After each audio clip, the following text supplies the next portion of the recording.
Hello and welcome everybody to another fascinating episode of Cybersports. Today we're going to be looking at how to play Nintendo 64 games on your Windows 7 desktop.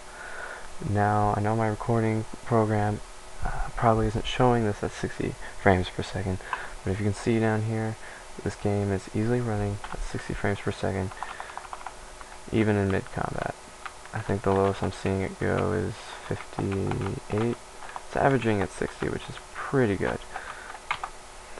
So yeah, let's get started on how to play this. Alright, so basically the first thing you're going to need to do to be able to play these games on your Windows desktop is you're going to need to go to the link in the below description to Project 64 emulation website. Now Project 64 is the application you're going to be wanting to use to play these games, and this is the safest website I found to go and get it just directly from them. Now you're going to want to go ahead and click on this, and it's going to go ahead and start downloading. Now I already have it, so I do not need to download this, and the installation is very quick and simple. It only takes a matter of seconds, and as soon as it pops up, it's gonna show like this. It's gonna say Project 64 start, and then you're gonna get a blank screen. Now you can't do anything with this, and luckily, like most other emulation programs, you do not need a BIOS file. And I can go into that more later in another video, but just rest assured you will not need to do extra work for a BIOS file. So next, you're going to want to go ahead and get yourself some ROMs. I'm also going to put this website in here in the below description as well. This is coolroms.com. It's very simple. Now, let me explain. ROM files are essentially your games. They're the data for these games that you're going to want to play, and this website has all kinds. I mean, as you can see, Super Smash Bros., that game alone, has been downloaded almost 5.5 million times. That's pretty insane. So yeah, you're going to want to go ahead and download that. And this is very simple to follow through. I'll put some other websites besides CoolROM in case this somehow doesn't work for you. But what is basically going to happen is you're going to get a file like one of these, a zip file. Now you are not, I repeat, you do not want to extract these. Leave them in the zipped file form. And you're going to want to go ahead and drag and drop them under your Project 64 folder. In your ROMs folder, go ahead and put them in here. Now, once you have a ROM and your program working, you want to go ahead, go to Project 64, go to Open ROM, navigate yourself to your ROMs folder, and just select the zip file. And voila, that's not the game I want to play, but that works. And there we go, we're playing Super Mario 64. Now, let me go ahead and explain a few things. Project 64, it's a very simple program for what it is accomplishing. Now let me go over some of the tweaking you may want to do. So let's go under options to graphics. They did change it a little bit from what I'm used to, but it's not that much different. Basically, you can mess with the filtering.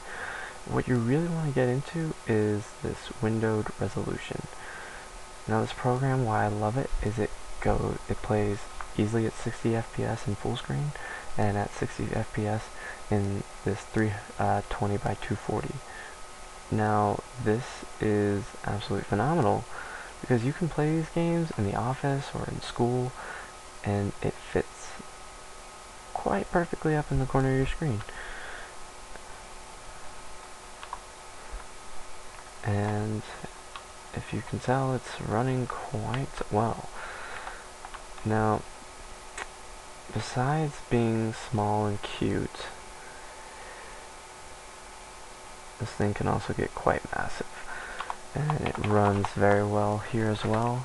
And even if you want to go full screen, You can do that by clicking Alt and Enter, the Alt button and the Enter button at the same time. That works with most programs. Also, you have your audio plugins that basically just adjust the volume, nothing really special there. Now, this is where I might lose some people. This is your controller plugins. This is where you map out what buttons you would like to use on your keyboard relative to the N64 controller. Now, you can theoretically have up to 4 people playing on one keyboard. I've had it happen before.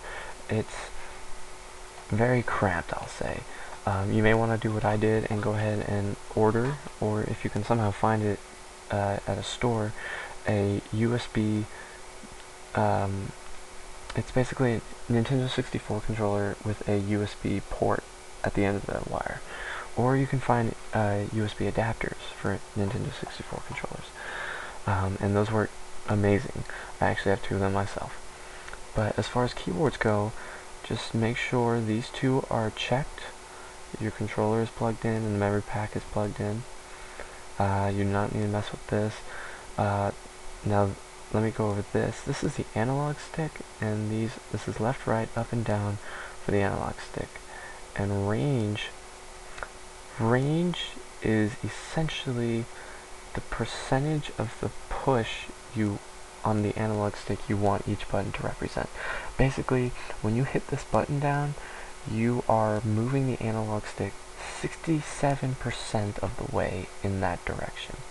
And I have found through about a year and a half of playing that 67 is a magic number, 67%.